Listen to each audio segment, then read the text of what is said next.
BarbacoaCore.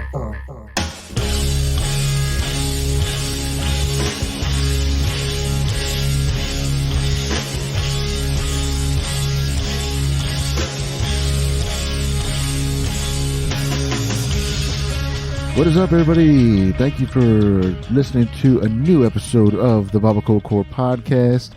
I am your host, Patrick Huerta. Thank you for checking us out. If you're following, doing all that good stuff, that's how you know where to come, or when the new episodes drop, because you are subscribing, you are following. I'm laying off the social media as far as announcing episodes, because this is just my time just to record some stuff, just to talk some stuff out. They're episodes. They're still podcast episodes. They're still the Patcast, the Pan Pod. But I'm not really gonna do whole announcements like, hey, listen to a new episode of me rambling about some shit that is probably not considered a proper podcast episode, but I'm doing it regardless. I'm doing it anyway. You know, I'm happy to do this. I'm having fun with it. I really am. I have been I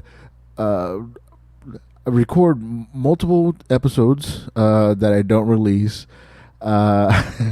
It's fun, you know. It's just a fun thing to do. Just trying shit out, just fucking with it, talking to myself. And if I press record, then it's not crazy. I'm not a crazy person, because I'm talking to myself for a purpose. Now, when I talk to myself while I wash the dishes, that's different. You know, talk to myself, answer myself, ask myself deep questions, and then respond to myself while I'm just washing dishes. I was like, oh, this is kind of crazy. But if I press record on my Zoom H6, then I'm not crazy. I am doing something. I'm doing a podcast. It's a podcast. We're doing it live. So yeah, that's what we're doing here. Man, I'm having fun with it. I have been trying to stay busy doing content, whatever that may mean. You know, comedy is still not. I'm not active in comedy as I would like to be. Just saw Mark Norman this past Thursday at the LOL. He's in San Antonio, Texas. But the whole time since everything popped off, I haven't gone to any comedy shows unless I was a part of them. So it was fun. It was fun to do. Me and the wife went out and go to see Mark Norman in town. Good show. It was a lot of fun. You see him work out stuff, you know, because he just recently released his special on YouTube, Out to Lunch. And so everything's fresh, everything's new, but it was fun. LOL has a nice little setup. The way they have the tables and everything spaced out, really good. They take your temperature when you walk in, and yeah, I mean it's up to you to you know,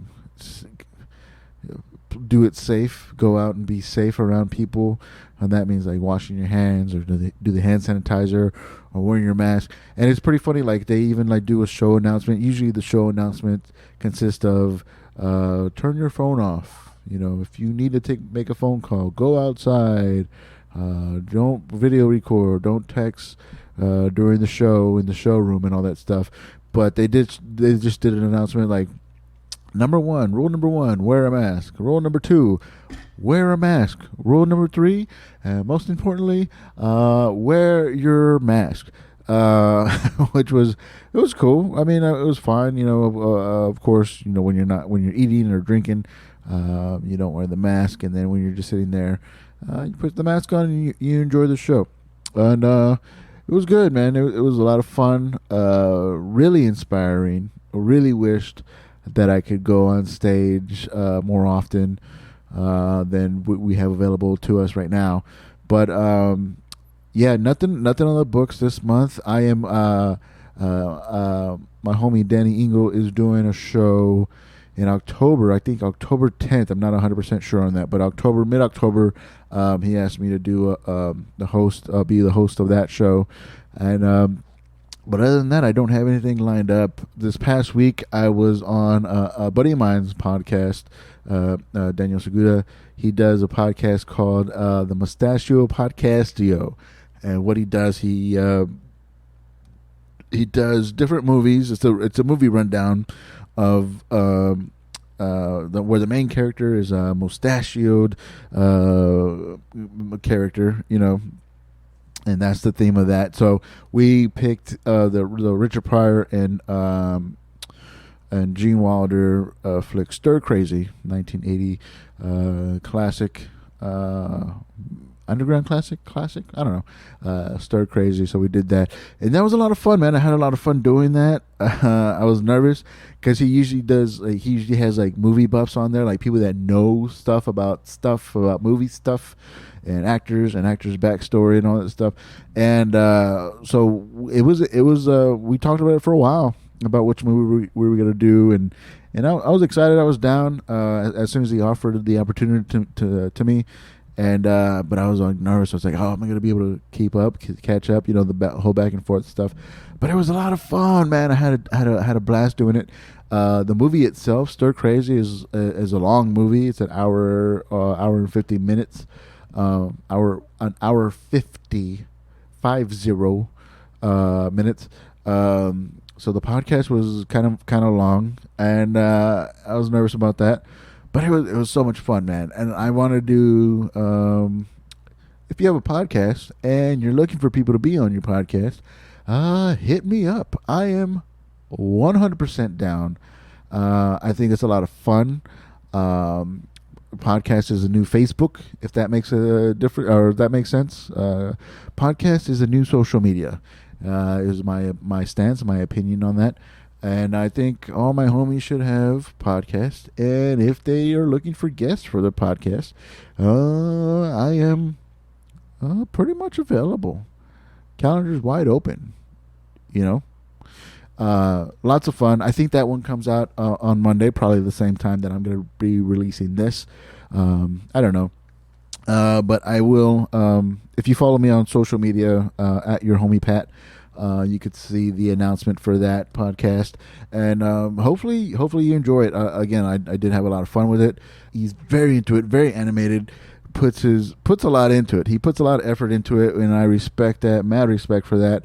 And so I was just like, when I came on, when he introduced me on the pod, I was like, whoa, dude, that's pretty intense. He called me a triple threat, which was like kind of like, dude, you're building me up too much. Because he knew me from back in the day, and so he knows me as a drummer first and foremost, I guess. And he's like, yeah, he's also a comedian, which I'm like, hey, I'm an open micer. And then he's like, he hosts his own podcast, and I was like, oh, well, I talk to myself and I record it. But it's always good to have people like big you up like that. And I was like, hey man, I'm just doing me. So I went over my story a little bit, my music story, and then how I kind of dove into comedy, open micing, and then we fucking just talked the movie, man. It was a lot of fun, man. The first time I had show notes as far as like talking points, because what it is, it's a rundown of different movies. He's done a couple of TV shows, and he has guests come back and forth, and we just really broke down everything, broke down scenes, and talked about like different characters, different things that. Just talking about different things. Listen to the podcast on Monday or whenever it's released.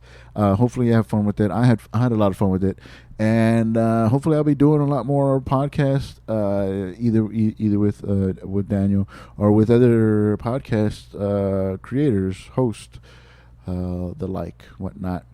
But that was a lot of fun, and today is September 12th. I almost forgot.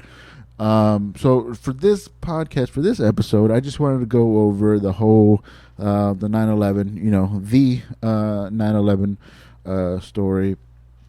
It is something that I try to work into a bit if you've seen my comedy, which you probably haven't, but if you've seen me do stand up, I'm a very short joke, jab type of delivery comic or open micer, however you want to say it. And but I do want to start. Just before everything popped off, I was trying to become more of a telling stories or a storyteller type of jokes here and there, just to fit in between like all my little short jokes that I usually work on. And I have a 9/11 story that I've thought about putting on stage, and then tried it a couple times, never really got the tweaking of it. It's a good story, but is it funny? Is it comedy? Is it stage ready?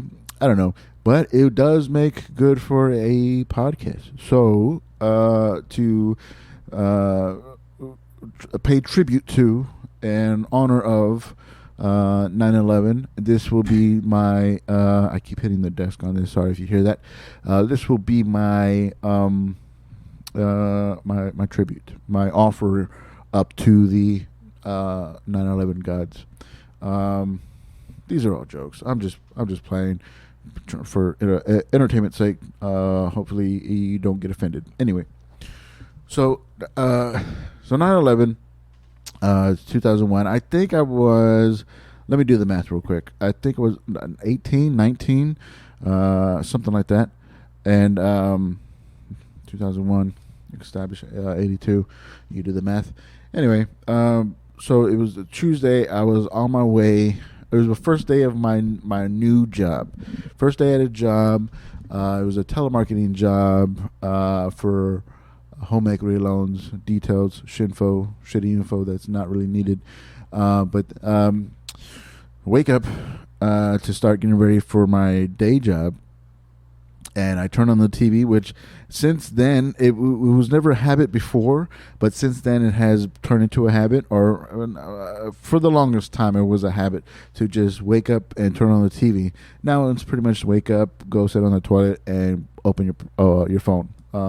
But before it was wake up, turn on the TV, and watch the news while you get ready and dressed to go to work. So that's what I did. 9/11, wake up, turn on the TV, and turn it on, and the first plane had just hit. Right, first plane just hit, and I'm not really paying attention. I don't know what they're saying. I just see it. I start freaking out. I was like, "Oh man, what a horrible accident that just happened." How does a plane run into a building? How does that happen? Not understanding it, but still thinking it's all an accident. Paid a little attention to that, and then I was like, oh fuck, I gotta go to work. I don't want to be late on my first day of work. That's really bad. And so continue getting ready, drive out, head out. By the time I get to the office and into the training room for the first day of my job, they had news broke out that a second plane had hit the Twin Towers, and I was like, fucking shit. It's all different now. That's not an accident. This is an attack. We are under attack. New York City's under attack, and what the fuck's going on? This is never in a million years that I think that I would witness or be seeing this on the news ever. And then, of course, rumors of Bin Laden this and Bin Laden that, and I was like, who's Bin Laden? And trainer walks into the room, says, we're gonna shut down today. Everybody go home. Come back tomorrow, or we'll play it by ear. But we're closing the office for today since all this is going off. Still confused. We don't really know what's going on. And then as we're leaving, as we're heading out, the buildings fall. Or I think the building had fell, and that's when they realized, like, okay, this is this is horrible. We're shutting down. Everything's shutting down. Go home, be with your family, watch the news, and be safe. All that stuff. This is horrible. Office shutting down. And I was like, are we getting paid for this? And we did, which was nice. But so head home, and I get home, and I'm the only one home. Everybody's still at school or at work. I think my sister was in college. My mom was at work. And I don't know where my grandma was, because I think we were living at my grandma's house at this time. We were living at my grandma's house at this time. And nobody was home. So I was the only one home, still watching the news, still watching everything going on, still not making sense of anything, still not understanding what's going on. But kind of stoked because I got paid for that day, and you know how it is. I mean, you celebrate the little victories. And so just watching the news, and then it was all the same old stuff. And the phone rings, and it is my sister. My sister, Catherine. She was, at the time, she was stationed. She was in the Navy, and she was stationed at in Norfolk, Virginia. Right, so stationed in Virginia, and so she calls. She was on a ship. I don't remember the ship's name, but she was stationed, docked and stationed in Norfolk, Virginia. So she just calls, and she wants to talk to everybody, but I'm the only one at home. And she's like, well, I don't have a lot of time. There's a line. We're all in line to make phone calls home because we're about to take off. And she's just like, we're gonna leave. We're heading out soon. I can't tell you where. And I don't know when I'll be back. And I'm like, what's going on? I was like, why? What happened? And she's like, what the fuck do you mean? What happened? Are you not watching the news? Do you not know? Did you not see the planes in New York? And I was like, oh, you're talking about that? Like you're this is in response to that? And she's like, yes. What the hell? Like, yes, we're heading out. We don't know what's going on. We're given a small limited amount of time to call home for possibly the last time for a while. We don't know what's going on, and so I'm like, oh, I didn't realize that was that. I didn't realize that this is because of that. I'm very naive at the time, and to me those things didn't connect. But obviously I get it now. The military needs to react as fast as they can. Whatever. I get it. So she's just like, yes, we're leaving. Okay. Here's what I need you to do. I need you to tell Mom and tell Samantha, my other sister, tell everybody that I love them and that I'm not gonna be able to be in contact for a while. Don't know how long exactly, but I'm gonna be unavailable for a while. We're heading out. We're leaving Norfolk soon. Please just tell everybody that I'm gonna be okay. We're gonna be okay. And that I love them. And I thought to myself, I was like, this is a lot of pressure. Maybe too much pressure. This is beyond me. This is beyond my pay grade. Can you please? And I told her this. I was like, okay. Call back and I won't answer and leave a message on the answer machine. This is 2001. There was answer machines at this time. She flips out. She's like, fucking just tell them. Just tell them. I can't do that. There's a line. I gotta go. Fucking tell them that I love them and I'll talk to them as soon as I can. Okay? You got that? Can you do that? Bye. And I was like, wow, okay. I guess, would have been better if they heard it from you directly. But now I gotta be the messenger on this. And then it started sinking into me, like how real it was. Like, oh, she is in the military. She is, you know, she works for the United States. She works, she's probably gonna get involved. She's probably gonna get involved with everything that's going on. And I got sad. I got stressed. And I got panicked for a little bit, and panic for myself because now it's my job to relay this message, and I don't know if I'm ever going to hear from my sister again. I don't know, and I don't know if am I going to relay the message the best way it could be relayed.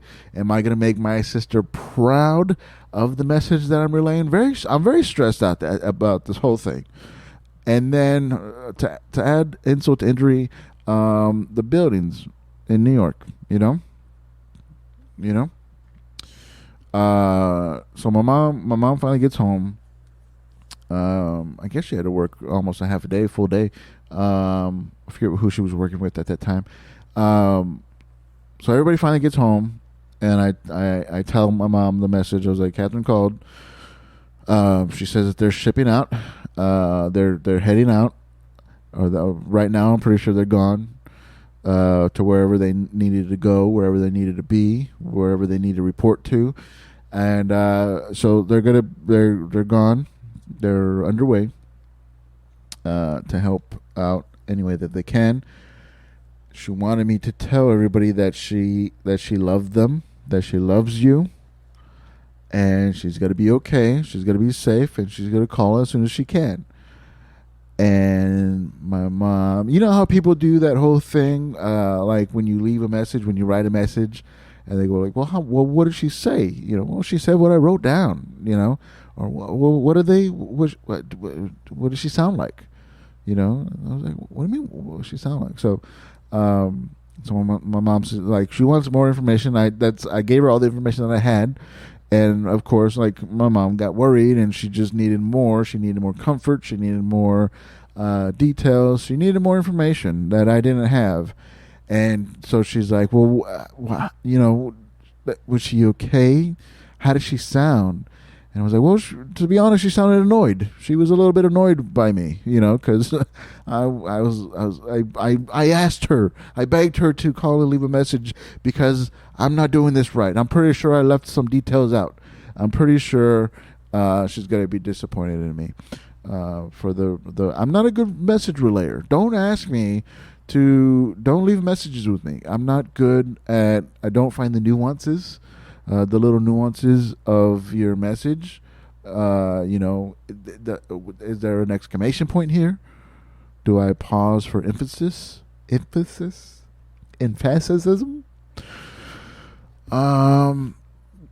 Weird day. That was a weird day. I'll never forget. I made it more about me because I'm like, wow, oh man, like, this is a lot of pressure. Why does everything bad happen to me? And of course, that was not the case. There was a lot of people. We lost a lot of people that day. A lot of people had to become heroes or test out their heroism on that day, and it was crazy, man. Like, obviously, like 9/11, it's like we remember it, and people make jokes about it, and no, I'm not trying to make small of the situation that happens, but I yes, I am joking from here and there about that day, but that's just how people deal with it. There's a lot of people make jokes on 9/11 about 9/11, and that's just it's okay. Is it cool? Is it the thing that we should be doing? Probably no, but is it funny? I mean, you be the judge of that. I'm pretty sure you read plenty of messages about the whole 9/11 thing. And it's been 19 years, and tragedy plus time equals comedy. Right? Was that the equation? I think so. But I'm not good with pressure. And I was very much put on the spot. It was a very stressful day for me. I mean, more so for my sister. But for me to rely on such a serious message, she's okay. She's alive. She's since retired from the Navy. Very proud of her.